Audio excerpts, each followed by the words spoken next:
Hi there and welcome to our preview show for the race meeting at Hollywoodbets Durbanville on Thursday the 25th of July. Doubleheader on Thursday again, the first of 9 races at Hollywoodbets Durbanville, due off at 12:10.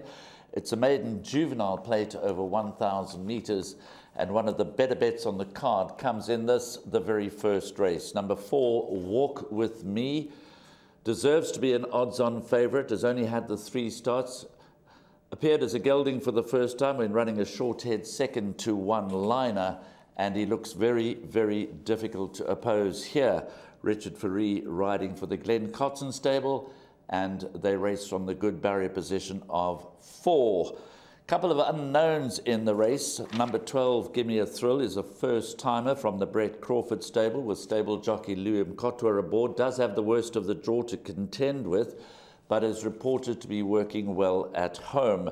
Number 7, Rafa Bay, has his 3rd run after being gelded and could improve further. The same comment applies to number 2, Master of the Desert, who's only had 2 starts, and this 2-year-old colt by Master of My Fate is ready to step on the gas and begin to improve. He has a good barrier position of 2. And then one other to watch out for is number 6, Spare. He last ran in December 2023. He made his first 2 appearances as a colt. He did find market support at one occasion. He's been gelded in the interim. Hasn't been seen for 7 months, so watch for any market moves for number 6, Spare. Certainly one to consider for your trifectas and quartets. But really the opening event is all about number 4, Walk With Me, and he should comfortably get the job done. Is certainly a banker for your trifecta and quartet permutations. The exotic start in race 2, which is a maiden juvenile plate for fillies over 1,250 metres. It's due off at 12:45. It's the first leg of the bipod, and this is somewhat more competitive than the opening race. All of numbers 1, Scarlet Macaw, 2, Priscilla Maisie, 3, I'm So Pretty, and 4, Festival Chic bring some form into the race. Number 1, Scarlet Macaw, is at 3-1 in the anti-post market. Number 2, Priscilla Maisie for Richard Fourie and Glen Cotton tops the betting boards at 22-10. Number 3, I'm So Pretty, with only 2 runs under the belt, but a good 3rd behind Maritzburg Memory last time, is at 9-2. Number 4, Festival Chic, made an auspicious debut in 4th behind the green zone, and that's at 4-1. So the form runners are all well drawn to boot. 1, 2, 3, and 4, they jump out of those barrier positions. 2 improvers in the race, number 5, Heritage Ridge, and number 7, Alex Miller. They can be expected to improve and should be considered for the back end of your trifecta and quartet calculations. In making an outright selection, I'm going to go, in fact, for the 2-year-old daughter of Vercingetorix, Justin Snaith and Grant Fanico teaming up. Number 3, I'm So Pretty, I think is a bit overpriced in the anti-post market at 9-2. I'm expecting further improvement from her. But clearly number 2, Priscilla Maisie, does have a favourite's chance. She's my second choice ahead of numbers 1, Scarlet Macaw, and 4, Festival Chic. And as I said, watch out for improvement from the likes of number 5, Heritage Ridge, and number 7, Alex Miller. 2 early scratchings. You know, we record the show on the Wednesday morning prior to race day, so more than 24 hours ahead of race day. And we have 2 early scratchings, number 13, Spoil Yourself, and number 15, Alessia Asheville. So they're not going to take part, and that leaves us with 13 runners in the race at the time of recording. As far as the first leg of the bipod is concerned, it's not my suggested bet, as you'll see later on, but I would certainly include at least numbers 2, Priscilla Maisie, and number 3, I'm So Pretty, possibly also number 1, Scarlet Macaw. I think those are the 3 leading lights ahead of number 4, Festival Chic. 3rd race, first leg of the Place Accumulator, is a maiden juvenile plate for fillies. They go a little further this time, 1,400 metres. The first leg of the Place Accumulator due off at 13:20. We have a field of 10 runners at this early stage of recording. There are no changes. Number 1, White Waters, jumping out of pole position, is at 11-2. Number 4, Bella Vista, is at 9-1. The marginal favourite is number 7, Pentalina, at 18-10. And the strong market rival is number 10, From a Distance, at 2-1. There's quite a bit of form to go around. Pentalina was second behind Eureka Diamond over 1,400 metres. Of course, these fillies all making their first appearances at the country course. Should go well here, number 7, Pentalina, but there's lots to like about number 10, From a Distance. Obviously not in her favour that she's drawn on the extreme outside. She's had 2 seconds in the last 2 starts, finishing 3 parts of a length behind Artiste and then a length and a half behind Polynomial, suggesting that a victory for her is imminent. So Pentalina from the Vaughan Marshall stable and From a Distance from the stable of Candice Bass Robinson. But Marshall has 2 chances here, with number 1, White Waters, enjoying the best of the draw. Was a trifle disappointing behind Dixieland Band last time when solidly backed in the market. But Dixieland Band is no slouch, and prior to that, White Waters was a distant 4th behind Kinda Wonderful, but we know that Kinda Wonderful has come out to win the Iridescent Stakes. So that form is probably a little bit better than it looks on paper. The improvers in the race, number 2, Duchess of Paloma, can improve, as well as number 3, Playful Jewels, and number 5, Exquisite, and they're worth considering for the back end of your trifectas and quartets. Number 4, Bella Vista, certainly worth a mention, caught the eye on debut, went second to Tequila Sky. She's a bit of a hot-headed filly, this 2-year-old daughter of Gimme the Green Light. She blotted a copybook when a distance 8th behind Worldcraft in the next start. She hasn't been seen since the 26th of May, but she's certainly got a 5-star pedigree and could be anything that's got to be thrown into the calculations as well. In making a selection, I'm going to be in the camp of number 7, Pentalina, to beat home number 10, From a Distance, and number 1, White Waters, with number 2, Duchess of Paloma, my 4th choice. As far as the bipots and the place accumulators are concerned, I would include numbers 7, Pentalina, and 10, From a Distance in the place accumulator, and I would also throw in number 1, White Waters, into the bipot. The 4th race in the card, and the first leg of the Pick 6, which goes off at 13:55, is a maiden plate over 1,400 metres. The early scratching is number 5, Express Yourself, which leaves us at this early stage with a field of 10 runners. The anti-post market is as follows: number 2, Arbitration, at 22-10. Number 7, Cliff Swallow, at 33-10. Number 8, Mr. Belvedere, at 5-1. And number 10, Joueur de Flute, is at 11-2. Now, Arbitration is top of the boards. Lots of improvement expected from this 2-year-old son of Vercingetorix. He ran 6th of 13 on debut when beaten just under 3 lengths by Air Raid. He's got a good draw. He gets the services of Richard Farifa, Justin Snaith, and clearly Arbitration has got plenty of scope for improvement, but clearly he still needs to show that improvement, so I'm not sure I'd be rushing off to grab the 22-10, but if he happens to shorten from 22-10, then clearly there's a lot of stable confidence behind him. Cliff Swallow, pretty much what you see is what you get. He's been very game, very consistent, but this is his 8th run in the maidens. He is a year older than Arbitration, but his winning turn cannot be too far away. Last time out, he was 2nd behind We Have Touchdown. He showed a lot of pace, and showing pace is a distinct advantage when racing at Hollywoodbets Durbanville. Mr. Belvedere has his 10th start in the maiden ranks, and he might have to settle for a minor placing at best. Number 10, Joueur de Flute, is coming along the right way. Best effort was in its 3rd start when 4th behind Becky Sharp. Give that man a bells. Well, he's run it over this distance 4 times for 2/3 and a 4th, does have the worst of the draw to overcome. But my value selection in this race is number 4, 2020 Vision. I like him on the strength of the fact that he's only had 2 previous starts at the country course, 2 starts previously at Hollywoodbets Durbanville, and he's run 2nd and 3rd there. He's got a nice draw of 4. He's at 20-1 in the betting. You can't get hurt. And as you'll see from my selections a little later on, I've gone with number 4, 2020 Vision, as an each-way play, and one certainly to boost your trifecta and quartet dividends. It's not an easy race, this. If Arbitration doesn't make the expected improvement, then the race is up for grabs for Cliff Swallow, Mr. Belvedere, Joueur de Flute. Give that man a bell's chances. But I'm hoping that number 4, 2020 Vision, is going to revel returning to the country course and give us a big showing at a big price. Race 5, the first leg of Jackpot 1, is an open maiden for fillies and mares over 1,400 metres. This is a very tough race. No changes at the time of recording. Number 4, Jet Green, is at 5-1. Number 8, United We Stand, at 6-1. The 16-10 favourite, number 9, Jet to the Sun, obviously, as with many of these horses, making its first appearance at Hollywoodbets Durbanville, is drawn towards the outside. It's a maiden handicap. It's an open maiden, got 60 kilograms to shoulder, 16 to 10. I think that's a little skinny in the market. Certainly has the form to win a race of this nature, but in my mind, in my book, not a 16 to 10 chance. Number 10, Sansa Stark, is at 7 to 2. So it is a tricky start to Jackpot 1.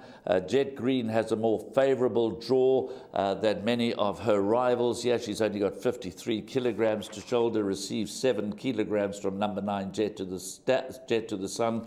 United We Stand may not run here because also engaged to run at Hollywoodbets Durbanville on the Wednesday. Unlikely to reappear 24 hours later and is probably better down the straight, but you'll have to check right up until race time your platforms for the various card changes and jockey changes and other changes that might come along. So Jet to the Sun does get the vote to win it, despite having to carry 60 kilograms. She does set the standard, I guess, but these open maidens can certainly produce funny results, and returning to Hollywoodbets Durbanville, an upset result in this race could be on the cards. Number 4, Jet Green, is one of the principal threats, along with number 8, United We Stand, if she races here, and number 10, Sansa Stark, having her 13th attempt in the maiden ranks. What you see with her is what you get, but she's certainly got the form to be competitive. Looking through the balance, where can an upset come from? Well, on very best form, perhaps number 7, True Horizon, but her last run doesn't inspire too much confidence. So yes, Jet to the Sun, the top choice, and she might deliver at short odds, but Jet Green is very much alive, along with number 10, Sansa Stark. Race 6 in the card is a maiden plate over 1,800 metres, and here again one of the better bets on the card. I've suggested a double play for the day with the favourite in the opener, and in this race, number 2, Midway, who's been priced up at even money. Others in single figures. Number 3, Point Dexter, 9 to 1. Number 4, Congressman, 8 to 1. 5, Et12 Filantes at 15 to 2. The second choice in the market is number 6, Jack in the Green, who's run only once over the strip and finished second, and is clearly a lively threat to our very confident first choice, number 2, Midway. But to cut it quite short, I'm firmly in the camp of number 2, Midway. I think he's a banker for all exotic bet types. Chased home, likely to chase him home, will be number 6, Jack in the Green. Number 5, Et12 Filantes, has run well at this course. Note that he's only had 2 starts at Hollywoodbets Durbanville in the past. He's run 2nd and 4th. So on that score alone, you've got to have a measure of respect for number 5, Et12 Filantes. And the one that might improve, having her 3rd run after a rest, is number 1, Style Icon. She ran 2nd twice on the turf track at Hollywoodbets Greyville, going back to November and December last year. Her 2 local runs have not been good, but this is her 3rd run after rest. She goes over 1,800 metres, drawn in pole position, and might improve enough to fill the back end of trifecta quartet position. But for me, it's all about number 2, Midway, in race 6. Race 7 is a Class 4 handicap for fillies and mares over 1,250 metres, and quite frankly, there are many, many in this race with chances, as we've come to expect with these Class 4 handicaps that go around the turn. They go over 1,250 metres, and those with a chance, I think, one Philosophize, might prefer it a little bit further, but she's cracked pole position. Strata has experience, good experience of racing at Hollywoodbets Durbanville. She's had 5 starts at the country course for a 2nd, 2/3 and a 4th. So she's shown to good advantage at Hollywoodbets Durbanville, and she's got a nice draw. Elder de Meyer rides for Candice Bass Robinson. So Strata, you certainly got to respect. The improving number 5, Becky Sharp, is possibly one of the leading lights in the race and gets my marginal vote to come home ahead of the others here in what is a trappy Class 4 handicap. Ashton Aries takes the ride from a decent draw of 5. Her post-maiden run behind Night Vigil was decent, but the strength of that form is yet to be tested. Watch out for an upset chance from number 8, Little Miss Pink. She goes well at this track. She's had 7 starts here for 2 seconds, a 3rd and 2 fourths. So 5 out of 7. Number 8, Little Miss Pink, has been in the money at Durbanville Racecourse. 10, Tequila Sky, has also shown to good advantage at the country course in the past. She's my captain, and Senora Victoria.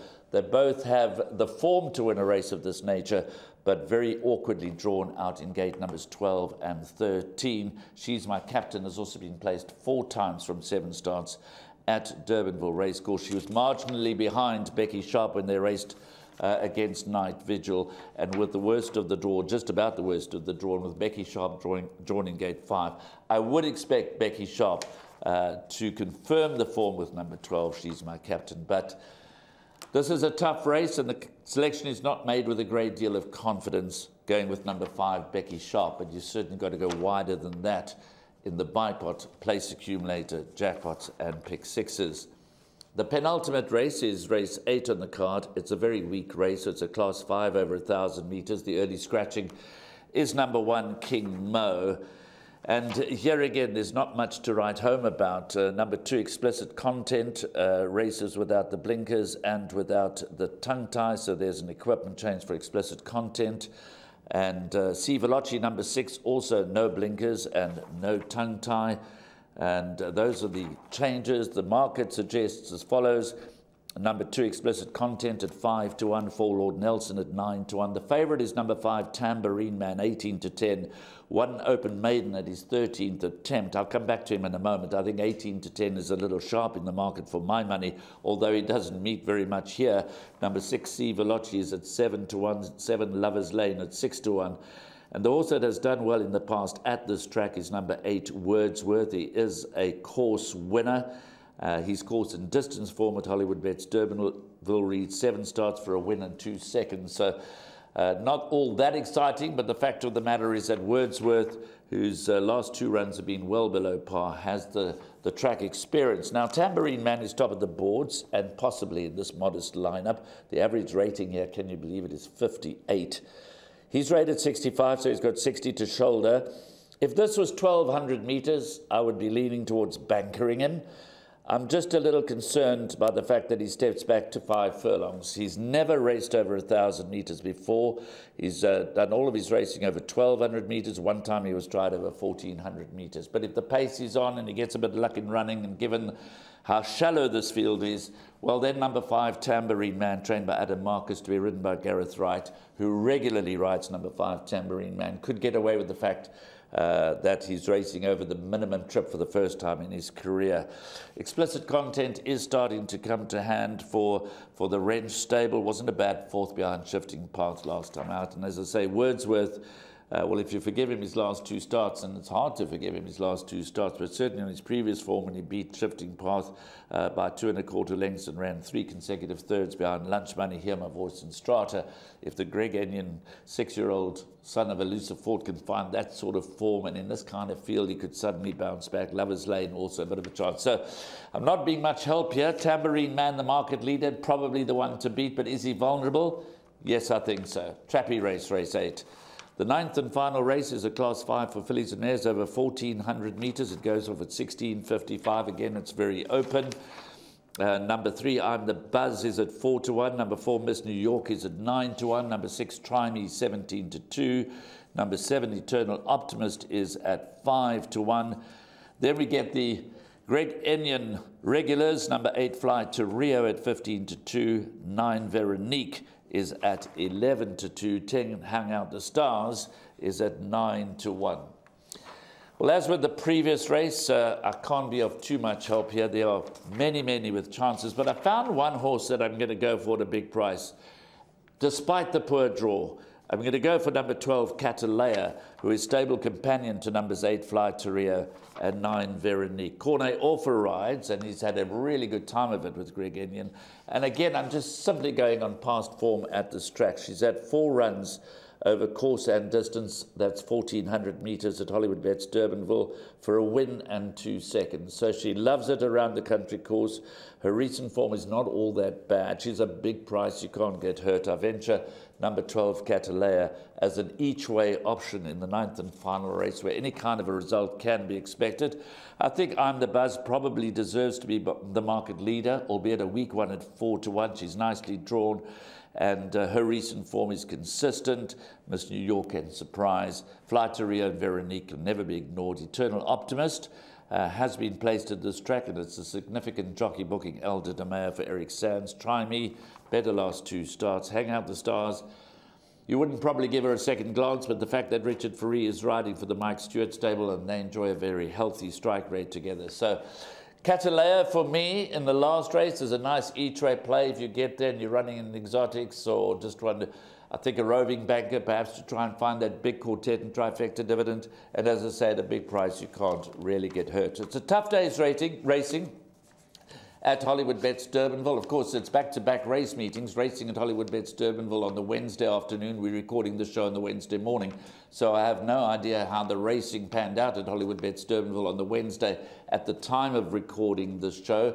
There are some horses that are running at the Wednesday meeting that have also accepted to run at this meeting on Thursday, the 25th of July. So again, please make note of all the card changes before finalizing your bet. So talking about bets, let's get on to my suggested bets. And I've kind of ducked the exotics here because there's so many unknowns. So I've gone with a double and a value bet, and I'm going to add a further value bet. My win double, it's the obvious one. You might call it the professional double. The first race, number 4, Walk With Me, and the 6th race, number 2, Midway. I think that's the best double on the card. My value bet, as I mentioned earlier, race 4, number 4, 2020 Vision, currently at around 16 or 20 to 1 as an each-way play, on the basis that it's only 2 previous starts at the country course produced a 2nd and a 3rd. And as I identified while going through race by race, I do think that Catalea in the last race also fits that bill, despite having a wide draw to overcome, and Catalea makes some each-way appeal in the 9th and final race. That's it from me. That's our preview for Hollywoodbets Durbanville, Thursday, the 25th of July.